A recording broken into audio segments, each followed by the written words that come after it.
olimba nnyo naawe ojje ku mukutu gwange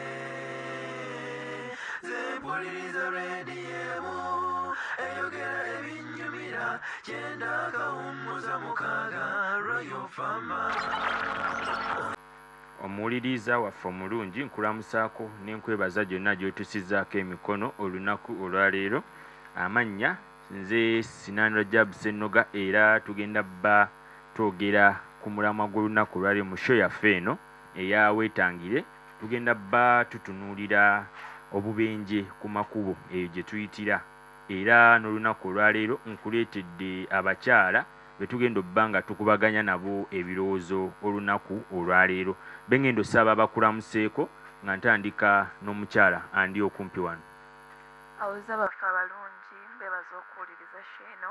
Amanya gange nze Nabyange Keleni era nga nsinzidde kazo. Awuliza baffe abalungi nze Nakaziba Mole nga twebaza okutuwuliza mweno pulogulaamu yaffe. Awuliza baffe abalungi nze Nasubuga Rachel era nga nsinzidde Mengo.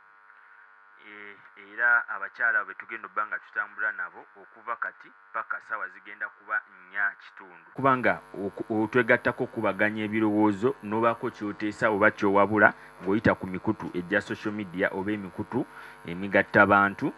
Ojja kunoonya 90.6 Royal FM obe nga oteekayo endowoozayo era tugenda bba tugifuna. N'olunaku olwaleero tugenda tutunuulira obubenje ku makubo eyo gye tuyitira, era nga bwe nkugambye nina abakyala bali 3 nga bubawulidde nga beeyanjula. Olunaku olwaleero njatandika n'omukyala ono tube nga tutunuulira ku ngeri abantu bano gye bafunyeemuko obuzibu obutali bumu, era njagala tutunuulire ku bantu ki abasinga okuba nga bakosebwa obubenje buno ku makubo eyo gye tubeera oba ku nguudo. Neyanziza nnyo omukwasaganya wa puroguraamu eno. Abantu b'endowooza abasinga okukosebwa mu bubenje buno eno bandibadde ababooda, abo abavuzi b'ebidduka bennyininyini abavuga ebidduka ebyo basinga okukosebwa ng'abatakisi, abavuga ez'obwannannyini n'ababooda, n'oluusi abantu ababa batambulira ku mabbali g'enguudo ezo bakosebwa mu bubenje buno. Waliwo research abadde yakakolebwa nti abantu abakyasinze okufuna obubenje, abakyasinze okukozesebwa obubenje ku makubo gano babadde ba booda. Era bwe tukyukidde olunaku olwaleero wali Mulago rather waliwo woodi namba gye bagenda obba nga bateekawo y'abavuzi ba booda nga bafunyeemu obuzibu obwo. Oba otuuseeko Mulago osobola obba nga okiraba. Omukyala andi okumpi njagala tube nga twogera ku nsonga eno bitundu eby'ennamugongo. Okkiriziganya ne Keren kyayogera nti ababooda be basinga okukosebwa obubenje mu ggwanga erya Uganda. Nzikiriziganya ne mukyala Keren kyayogera nti ababooda bakyasinze okufuna obubenje. Kuba last week ku luguudo lwa Sir Apollo Kaga wali eri Makerere Kavule, owa booda bamutomera trailer yalinnya owa booda nga weeseeko omukazi ne batomera ne bafiirawo. Ababooda bafuna nnyo obubenje. Yes, ate n'okwongera ku nsonga ya mukyala Muli, ababooda bafuna nnyo obubenje kubanga ebiseera ebisinga bavugisa kimama, tebatunula wa gye balaga, oluusi abali ku sipiidi nnene, ate ekisinga okuba ekikulu kale oba ekisinza okuleeta obubenje buno eno nti ababooda abasinga bavubuka balina amalala mangi, nti oli ayinza okuvuga nga tatunudde nawa gy'alaga oba sekyalina ku bwangu, ali kuwasiwasi wa ssente, ayagala kufuna ssente nnyingi avuga speed.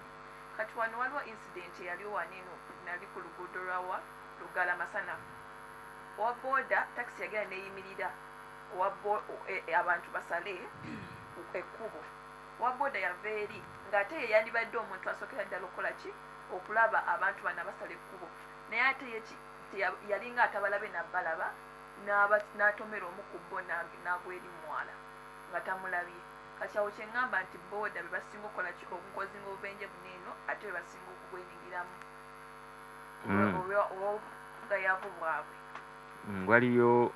Waliyo incidents nnyingi nnyo. Omukyalo alina incident gy'ayogeddeko, Mole alina incident gy'ayogeddeko eyali awo, era awo ng'agendebwa ayisa awo mu ttaawo. Nategeerako omukyala n'omusajja abaali ku ppiki yali famire emu ne basobola okuba nga bafiira mu kabenje ako. Naye njagendako ew'omukyalo ono Nansi Bugalo kino okkiriziganya nabo kubanza ate ndaba ebiseera ebisinga abantu abatambuddeko nti ngenda lira ngenda fotipoto ngenda ggulu be basinga okuba nga bafa abangi nti emmotoka ejja funa akabenje bafa abantu nga 30 naye wabooda ab'omu baba babiri. Okkiriziganya nakyo nti ababooda be basinga okubonaabona oba basinza okukosebwa obubenje buno oba emmotoka zino eza bulijjo nga takisi baasi n'ebintu ebiringa bwe bityo. Nzikkiriziganya nabo kubanga ababooda boongabo yes be basinga okukosebwa naye be baleeta ne accidents be baleeta ne zino emmotoka egenda kola accidents because ekisooka ababoodaboda tebagoberera amataala gamagamera kutuula traffic lights ne weziba zikutte nga bagambye ziyimirire gwe bayitamu buyisi so oyinza okwesanga nga babadde bayimiriza emmotoka eziva ekyengulu ate ngona aziva ekyemagamba zijjayo ababooda basalamu buyisi of course abalina ofuna accident then nekirala mujama ababooda benyigiriza mu mmotoka ezennene so ezo emmotoka ennene ziba zirina okukola obubenje because zo ziba tezisobola kuviira ababooda wabula ababooda yennyini yaba alina okuviira eyo emmotoka. Betereevu katugendere ddala okuba mwenna mulinga abakkiriziganyizza nti ababooda be basinga okuba nga bakosebwa obubenje buno. Njagala tutunulireko biki nsonga ki oba ki ekireeta abantu bano ababooda okuba nga baleeta obubenje buno.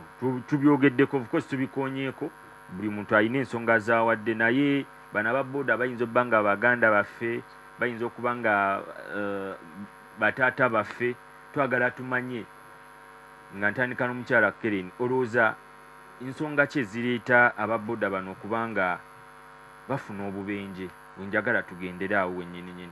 Webale nnyo omukwanyaganya w'ensonga zino nze nga we nayogedde mu kusooka ababooda ndowooza balina obugalyavu bungi balina wasiwasi mungi kyensonga lwaki bangi baleetera obubenje okutuukawo ku nguudo balina wasiwasi nti bannange leero saakoze akasente nina katono ate bannange nanyonyola nti omukyala oba kale mukama we yananyonyola atya mukama we yamuwadde booda nti bannaaye sente tezaaweze kati awo yensonga lwaki abasinga baba tebagoberera buki bitaala nga Rotino yagambye tebagoberera bitaala avuga kimama bakakana nga baleetedde obubenje okutuukawo ku nguudo. Waliwo abantu ffe abakozesa booda ojja kuba nga oyagala okugenda ematugga ofuluma ebulange ofune owa booda omugambe booda nyanguyo ntuuse ematugga mu dakiika 10-15 naye nga yalistikali tosobola tutuukayo mu dakiika 15. Tolowooza nti nammwe abantu mmwe abakozesa booda muyina engeri gye muinfluensingamu abantu bano okuba nga bakola obubenje oba nga bavugisa ekimama n'owasiwasi oyo gw'oyogeddeko. Naye ndowooza ababooda balibadde beegenderevu. Omuntu wajja n'akugamba booda gwagivuga si yagenda okugivuga era akabenje bwe mukafuna mwembi oli agenda kunenya wa booda eyabadde avuga tebagenda nenya wani musaabaze abadde ku booda so kiba buvunaanyizibwa bwa booda okugamba kasitoma yenna yenna nti munnange obulamu bwo oba tobwagala nze obwange mbwagala so mu ngeri eyo naaba nga avuga bulungi booda balina okusanga kabenje wadde omusaabaze abamugambye nti ze munnaaye yanguya ontuuse wa yonna gyendaga. Mori nzize ewuwo olowooza bintu ki ebireetera ababooda bano okuba nga be baleeta obubenje obusinga mu ggwanga Uganda?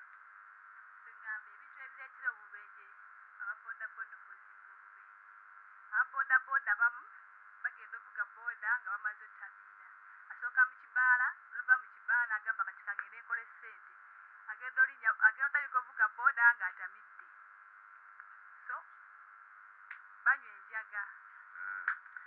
Ninako omukyalo omu gwe nalabaawo ng'alinnye piki omusajja n'amugamba naye siri sitede bulungi nywedemu tugende oba tusigale. Omukyala yali ali mbwangu naye n'amala ekiseera n'aga naye omanyi tubireke naye nga tagenda wala nnyo naye ng'ate nga muli bw'oyogedde ensonga eyo kiri so common wano mu ggwanga Uganda. Owa booda avugayo olutuze nga 4 n'asooka n'atuulamuko n'anywamu n'akomawo era n'abawuuba n'avuga paka nga ku lanki n'akomawo era n'anywamu sekyo oba okisuubira nga ŋŋendewo omukyala Lokyenna Nsubuga olowooza gwe nga ggwe bintu ki ebireetera ababooda bano kubanga baleeta obubenje ku makubo gaffe wano mu ggwanga Uganda naddala mu kibuga Kampala n'emirirwano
era nga bwe nakyogeddeko obwe bulamu nno mwe tutambulira ennaku zino ojasanga owa booda oba omwana amaze senior 6 anoonyeza omulimu ne gubula n'ayingira okuba nga avuga piki eyo okuba nga ayingiza akasente oyinza obutasanga qualifications nnyingi zimwetaagisa kuba nga akola omulimu ogwo kyekyenjawulo ekiriwo toyinza kwewuunya lwaki be basinga okuba nga bateekawo embeera naye waliwo n'ensonga endala temulowooza nti amakubo gaffe naddala mu Kampala n'emirirwano nago mabi gayinako engeri gye ga influencing obubenje buno gayina engeri gye gagezaako okuba nga gateekawo embeera mu kuteekawo obubenje buno bwe twogerako kituufu olumu enguudo zireetawo obubenje naye ate ku kikumi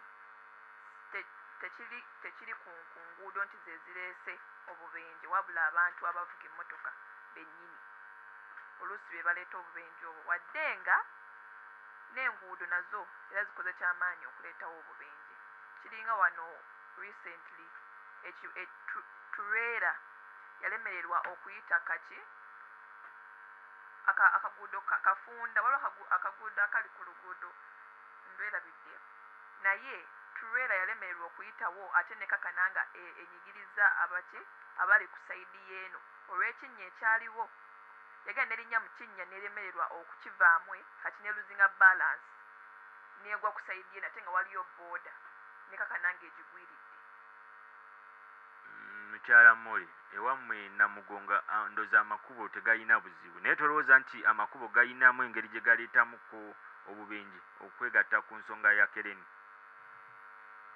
nedda ssebo nze ŋŋamba babooda bo bennyini be beereetera obubenje ovuga obulungi nga bali ku luguudo ate mukyala Lokyeni ewammwe gy'obeera tolowooza nti amakubo gano gayinamu engeri gye galeetamuko obubenje oba n'ewammwe kiri bulungi nga Bamoli Namugongo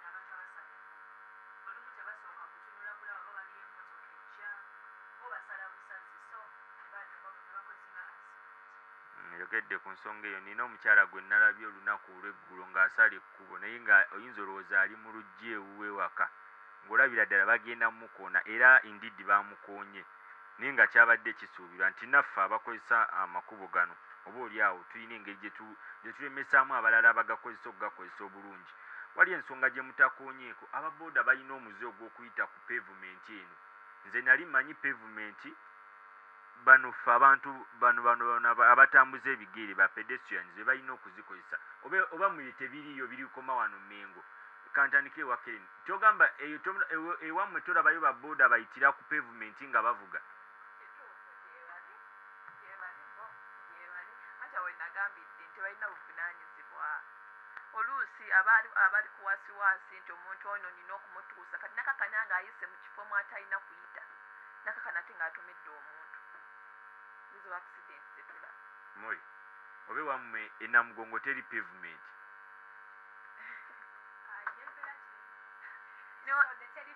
olaba newoba tekiri ku pavement kyokka olya bayita newatalina kuyita wakati mu mmotoka nalabayo emmotoka naye nalabayo emmotoka naye naayitaawo balina okuyitawo n'ayitaawo waliwo wano omuwuliriza bamuyita namakadde Matilda asinzidde Nateete mu katale agambye nze ndi mukyala ntunda nnyaanya mu katale Nateete ababooda abo be basinga okuba nga bakola obubenje wano Nateete mubagambeko ensonga yo nsubire ab'obuyinza bayinza okuba nga bagiwulidde era wenjagala tube nga tutandikira naye tugenda sooka tugendeko mu bubaka bw'abakama baffe tube nga tukola ku ssente tukomewo n'ekitundu ekisembayo tutunuulire obubenje buno tuyinza kubwewala batya ku nguudo gye tubeera kuba bututwalidde abantu bangi nze nkugambye ogendako emulaga eyo oyinza okuba ng'okyali wano neibawo n'afa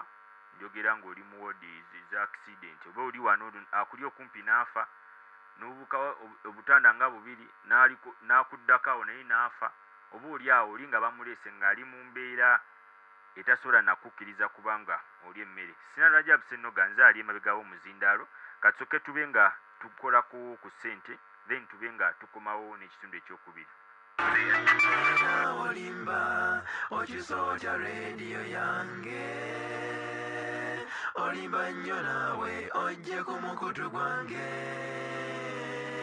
zempuliriza rediyo emu eyogera ebinnyumira kyenda kawummuza mukaaga Royal Farmer okyali ku mukutu gwa 9.6 Royal FM era tuli mu kanyomero kano ak'okuba nga tutunuulira ensonga zino ezikwatagana ku bubenje olunaku lwali ze twakuleetedde n'agambye Sinalajja Busenoga nze omuweereza we atudde mabega g'omuzindaalo wabula siri nzekka ndina abakyala basatu kuliko Keren kuliko Mole wamu ne Rochen tubadde tukyatunuulira obubenje naye abakyala bano emphasis bagiteese nnyo ku bavuzi ba booda ng'era njagala nve ku mulamu ogwo tube nga tutunuulirako n'obubenje obulala waliwo obubenje obw'emmotoka emmotoka wamu ne ze twandise nga bbaasi ezitambuza abantu ennamba ewererako ddala wenjagala sooke tutunuulirawo nga tetunnagenda ku mulamwa guli ogusembayo gwe tugenda obba nga tukomekereza nagwo olunaku olwaleero naye njagala omuwuliriza waffe abe ng'akimanya nti puroguramu eno ekutuusibwako abankobazambogo Buganda nga bano nno bagamba esobola okuba nga weddaabululwa n'ova mu mbeera muuli n'osobola okuba nga embeera eddamu okuba nga etereera era bano tutambudde nabo okumala sabbiiti 3 era oli awo tujja kuba nabo tubakyazaako babe nga bakubuulira ensonga bagenda bba babikola batya oludda eyo tulina aba Simon Cakes bano nno basinziira wali enamugongo Sonde era nabo bagamba oba oyagala keeki oba za birthday oba za baby shower oba jasi ng'oyagala giwa mwagalwawo ekyokukola kyangu nnyo ojja kuba ku ssimu eri 0752 996 wamu n'aba Rebecca Baby Zone bano nno bagamba bo badiringira mu by'abaana eby'abaana abato era basangibwa ku MK Plaza wali opposite City Mall osobola okuba nga weteekamuko transport n'osobola obba ng'otuukawo n'obakyalirako balina variety balina ebintu bingi nnyo ebikwatagana ku nsonga z'abaana era ndowooza bajja kuba bakolako bulungi kuba tutambula n'abantu nga bali respected Keren tutunuulidde ababooda naye waliyo obubenje bwe tubuusizza amaaso olunaku lwaleero we tujjidde ku mpewo ndabyeko waliyo akabenje akabadde ebira abantu 30 bafiiridde mu kabenje akabaddemu bbaasi ya linki etomereganye ne taxi obubenje buno tubadde tububuusa nnyo amaaso si bbanga ddene emabega twalabako eri embaale Tirinyi Road waliyo era abaafiirayo bantu bali 23 then ne tulabaku akabenje akabadde kasinga okwogeza abantu obwama kabadde saidi z'effooti eyo kyenjojo nako era ne katta abantu omuwendo nga gukyeyongerako kuba wano poliisi etugamba yasemba okubala abantu nga bali 23. Olowooza obubenje buno bo buviira ku ki? Kuba tutunulidde ababooda bavugisa ekimama tebamanyi na kyakkola, naffe bennyininyini tuyinza obba nga tulina engeri gye tuba influencingamu okuvuga obubi ne twogera ku kyokuba nti abamu bakozesa ebitamiiza. Kati ate bano abavuzi b'emmotoka zino ti takisi ababbaasi otuula mu takisi ng'ekutwala embale naye ng'omutima teguliimu ng'osuubira essaawa yonna ofuna akabenje. Olowooza obubenje buno buviira ku ki? Obubenje buno eno ndowooza ekisingira ddala okubuleeta ndowooza kivudde ku bannannyini baasi zino eno obutasavisinga bulungi baasi zaabwe, kubanga toyinza kuŋŋamba nti akabenje kagudde ku luguudo. Tugeze nga kano akabenje ka link akagwa Fort, emmotoka eya link yagenda neekola ki nesiraanira mu lusamba lw'amajaani. Kati butuufu muneewuunya ki ekyakozinga akabenje ekyo ekyakozinga akabenje ako bwe kuba nga tekwava ku ngeri gye bakola ki gye basavisingamu mu mmotoka ezo eza linki. Kubanga wotunuulira akabenje ako ebbaasi omugoba waayo yalemererwa n'alitokakana nga agitutte mu lusaalu.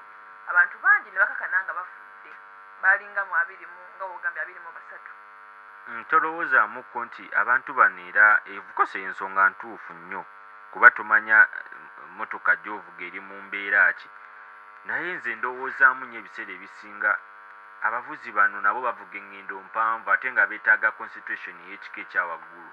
Ndowooza si kyangu nnyo omuntu okuvuga emmotoka okumala essaawa nga 7 ng'ovuga ng'okyalina concentration y'emu. Nabo bakoowa abantu. Mole kaŋŋende ewuwo, golowooza biki ebiviirako obubenje buno obw'emmotoka naddala abavuga nga bafuluma ekibuga Kampala? Zigenda kwogera ku abatakisi abamu tebagenda mu driving school.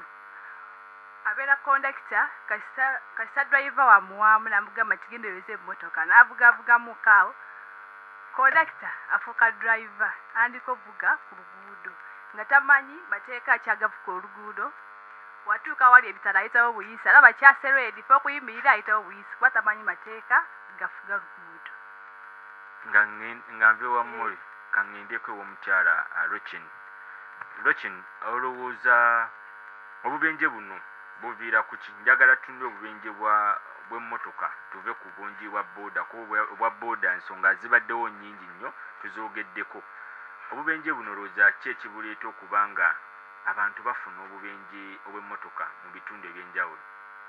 Nze ndowooza zino emmotoka naddala ezo emmotoka ezivuga ngendo empanvu awo zino emmotoka ze baakaleeta oba zi drone, badriver baazo bavuga speed nnyo nnyo to the extent woba otudde mu drone oba towulira na kuwulira, empewo ebeera nnyingi, they overspeed. So aba overspeedinga olumu ayinza okwekanga oba hamp ng'agituuseeko ready nga tasawa kudda mabega oba tasawa kola ki. Kati okuba hamp eyo in overspeeding of course waba walina okubeerawo akabenje. Then ekintu ekirala, emmotoka nnyingi ennaku zino, there are a lot of cars ku luguudo kuliko emmotoka nnyingi nnyo. So ezo emmotoka ziyinza okuba nga zigenda mu direction za njawulo, but because nnyingi buli omu aba afigitinga kulaba nti ayitawo ate atuuka gy'alaga mangu. May think that is the cause. N'ekirala kye ndowooza abantu bentandika ennyesira naddala abatendeka okuvuga booda, abaagala okwetendeka n'abatendeka okuvuga booda bandibadde babulya abantu baneno nti bw'obanga ovugira ku mmotoka, tugeze ezo emmotoka ennene tolina giriraana nnyo, kubanga katugeze waliwo booda recently wano ku Northern Bypass, ekitwera kyagenda ne booda yagenda neyeetiika twera mu maaso, twera ng'ate eri mu kuweta nga tesobola yimirira nekakana ng'ekoze eki ng'etomedde booda nga kufiddeko abantu 2. Kyannaku nnyo. Kati abantu baba balina okubabuulira nti woba ovugira ku kimotoka tolina kiriraana nnyo. Ekyo n'abanga avuga nga akimanyi nti wesanga ekimotoka sirina kiriraana nnyo, okiwa distance tugeze nga ku buserengeto ng'obwo emmotoka ng'ezo oba olina okugiwa distance si kugiriraana nnyo kubanga ekizibu kyonna kyonna kiyinza otuukawo neremererwa kananga accident etuuseewo. Abakyala abo ensonga bazigezezzaako okuba nga bazittaanya bulungi ndowooza omuwuliriza osobola okuba nga opiikingamu ebintu bingi nnyo era nga bwe naggambye puroguramu eno ekutuusibwako abankobazambogo nga bali ne Simon Cakes wamu ne Rebecca Baby Zone benkugambye nti basangibwa ku MK Plaza opposite City Mall era oba oyetaaga bikozesebwa by'abaana abaana bambadde batya byakuzannyisa osobola okuba nga obatuukirira ne bakuba nga bakukolerako ensonga ezo. Nga tumaze ensonga eyo njagala tutunulire ku bintu ki bye tusobola okuba nga tukola okendeeza ku bubenje buno bukosa obubenje tebwewalika. Nze eyo gye ntera okutambulira mukama wange atera okuŋŋamba oba oli ku kkubo okwo ng'ovuga kiteeka embongobo nti akuli emabega mutamiivu akuli ku ddyo muyiga akuli ku kkono oba mukoowu kyentegeeza aba agezaako tugamba nti tulina okuba nga twebeereramu era bwe njagala tube nga tugenda. Njasookera omukyala Keren osuubira tusobola kukola bintu ki okuba nga twewala obubenje buno ku makubo gaffe gye tubeera kuba ensonga zonna tuzoogeddeko ze ndowooza nti ezisinga kyangu nnyo okuba nga tuzifunira solution. Tukole ki okuba nga tukendeeza ku muwendo gw'abantu abafuna obubenje ku makubo? Nze nsookera ddala kwegayirira babooda bambi batuyambe bagoberere ebitaala. Oli atuuka ku kitaala n'akiyitako bisinga atakirabye nga tafuddeyo oba bali abayimiridde oba kirabika ndowooza babazibe b'amaaso ye n'ayitawo swi nga tasobose nakulaba kikiri ku left oba ku right ye n'ayitawo buyisi bakakananga oluusi nga bamutomedde oba oluusi nga babadde ayitako bennyini abaleetedde okwetomera. N'ekirala waliwo baneeno abatera okuyambako abantu okusala ekkubo. Mu bitundu ebimu bambi osanga abaana nga tebalina bantu abo basobola kubayambako kukola ki kusala makubo. Bandibadde obwalo obusinga buteekawo abantu ng'abo abayamba abaana okusala ekkubo okukendeeza ku ki ku bubenje obuyinza otutuukawo nga tugeze oba booda oba takisi kubanga bamu beefuula nti tebalaba baana abo bakana nga babatomedde. Naye wabeerawo omuntu ng'oyo asobola okuyimiriza emmotoka ezo abaana ne basobola okusala obubenje busobola okukola ki okendeezebwako. Kituufu ekyo nange nina wendabye olunaku olwaleero nga bagezaako okusaza abaana ekkubo naye era wa booda emmotoka zonna ziyimiridde wa booda ye abadde akulaga nti akyasala era abadde abakoonye era ababadde okumpi badde baagala namukuba lwaki olemesa abaana abato okuba nga basala ekkubo. Kangendewo omukyala Mmoli olowooza tuyinza kukola ki oba ki ekisaana okukolebwa okuba nga tukendeeza ku muwendo gw'abantu abafuna obubenje ku makubo gye tubeereye? Nze kusaba okwaye nkugenda eri gavumenti ngikubira omulanga okutwongera ku buguma bwokawunyimwe mu basi paaka era zino basi ezigenda ewala ezigenda erira Mbale tibadrayiva basooke babakebere babanywedde omwenge oba balwoke batandika obuvuga.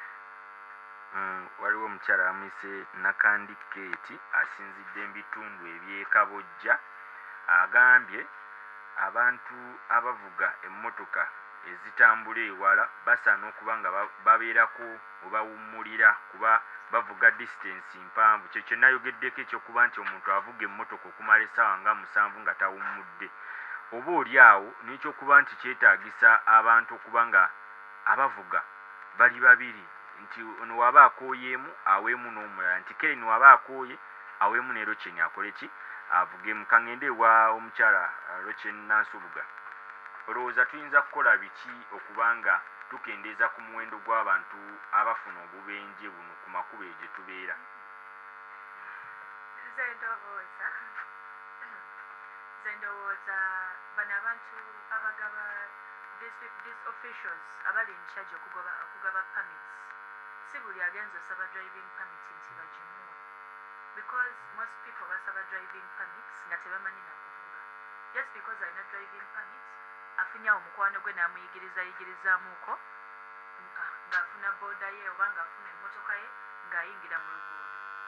Ne bano abantu bennyini ba traffic officers abasinga bali corrupt nti bakebera emmotoka ne bagiraba ng'eriko ekizibu, it can cause an accident, naye because bamuwadde emitwalo 2 oba emitwalo 3 emmotoka n'agireka n'egenda. Kyogamba bali enguzi.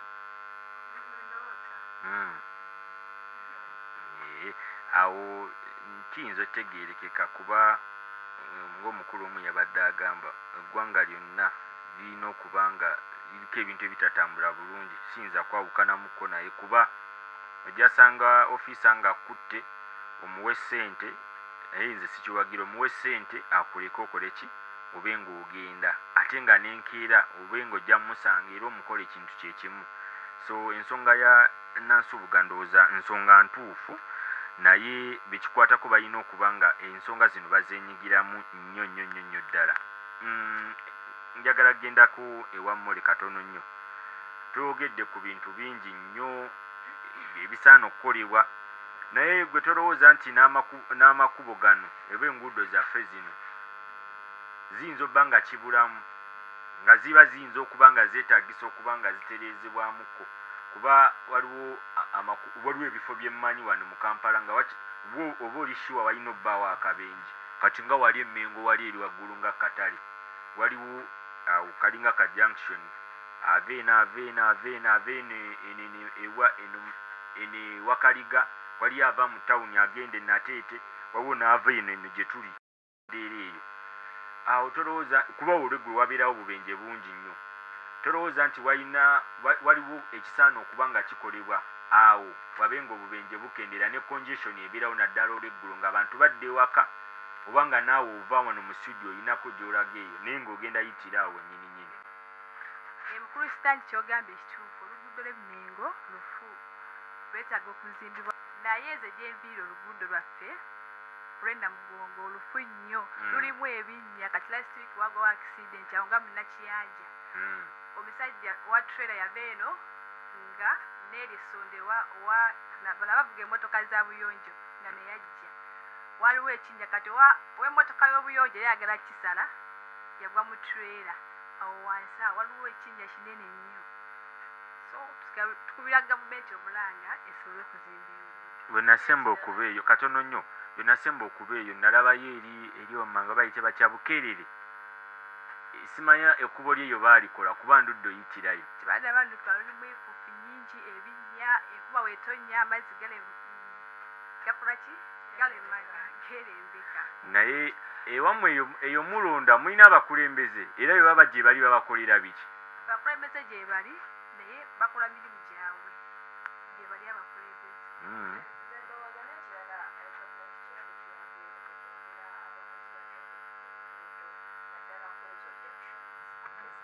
Traffic lights tetuganye kale neziriko traffic lights abantu tebaziraba, ababooda n'abataxi nabo tebaziraba olumu, nabamu abatonotono abavuzi beezo bwannannyini nabo olumu tebaziraba, naye bantuyambe ne bongerako aba traffic ku nguudo ng'ezo zi junctions. Abantu balina engeri gye bakozinga jaamu awo mu junction, emmotoka eziva eno ne ziba nga tezisobola kutambula nga ne ziva eno tezisobola kutambula. Oluusi nga oli tayagala kulinda munne kuyitawo, yayagala yabasooka oyitawo. Kati awo wa traffic we yandiyingiriddemu n'ayamba emmotoka ezo nesobola otambula obulungi nga tewaliwo kabenje kakoze ekikabaddewo. Waliwo omwami bamuyita Jingo Jesse asinzidde mu bitundu eby'e Nakawa, ye agambye obuzibu bw'alaba ababooda bavuga pikipiki nga nkadde, pikipiki nga tezisaana kubeera ku makubo. Bwatyo bw'agambye Jingo Jesse asinzidde mu bitundu eby'e Nakawa. Mukyala Nansubuga okkiriziganya nakyo nti booda ezisinga ziyinza obba nga teziyita n'omutindo ogusaana okuba nga guvuga. Si boodabooda zokka n'emmotoka ezimu nkadde, bitakisi ezimu nkadde nnyo. Mutuula mu takisi nga buli kimu kifu, basindika nsindike, simala zi battery zibukako bwe bazizzayo. Kwegamba emmotoka enfu ne booda enfu. Kyogamba wali otuddeko mu takisi ne yagamba muveeko musindike. not even kusindika ne bagamba simala battery ebuseko bakirako akayinja like emmotoka ezimu nfu nnyo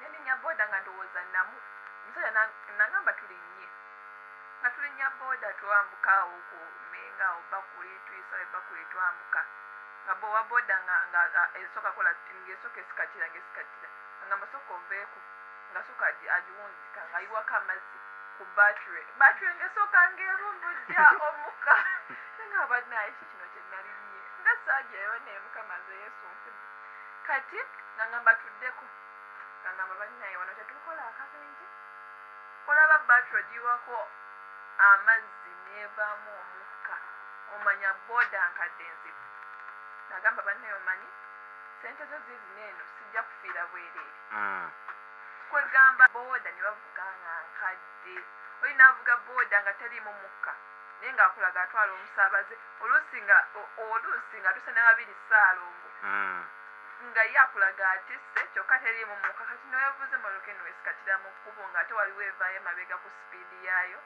akabinja tekayinza tuuka wano eno nga tuwumbawumba njatandikire wa omukyalo ono nansubuga tolowooza nti okutikka abantu abangi owa boda n'atikka abantu babiri kisobola okuba nga kirinamu engeri ekireetamu ku obubenje ku makubo boda kisiza ku boda webanga anyway okutikka abantu abangi nakizo kiyinza okuba nga ekizona za causes nze ndowooza ababoda implement nze nekola ngeya safe boda omuntu n'atikka omuntu omu tubyona safe side kangendeko ew'omukyalo ono ng'era atuwumbawumba gwe njogera ku mule mukyala mule gwe tolowooza nti okutikka abantu abangi kirinamu engeri gyekireetamu ku obubenje ku makubo eyo naddala aba boda oba kiryokke singa waboda abaatisa abantu babiri kuba oluusi owa boda abeera ku nkenke yenna abeera eno waggulu ku kagundi ku tanka nga kwatudde nga kwegamba tatalina nangeri gyawetamu boda olw'obuzito bwaba basudde oba abantu ababiri nemabega kantandikire ew'omukyalo ono kereni obe ng'osiibula abawuliriza baffe abalungi aba Royal FM tubebaza okusigala nga mwekumidde ku Royal FM era mwebali kutwagala era mbasaba musigale nga mwekumidde radio yaffe moli abawuliriza abalungi tuyinza nnyo okutuwuliriza sigale nga mutuwuliriza radio programu yaffe nansoboga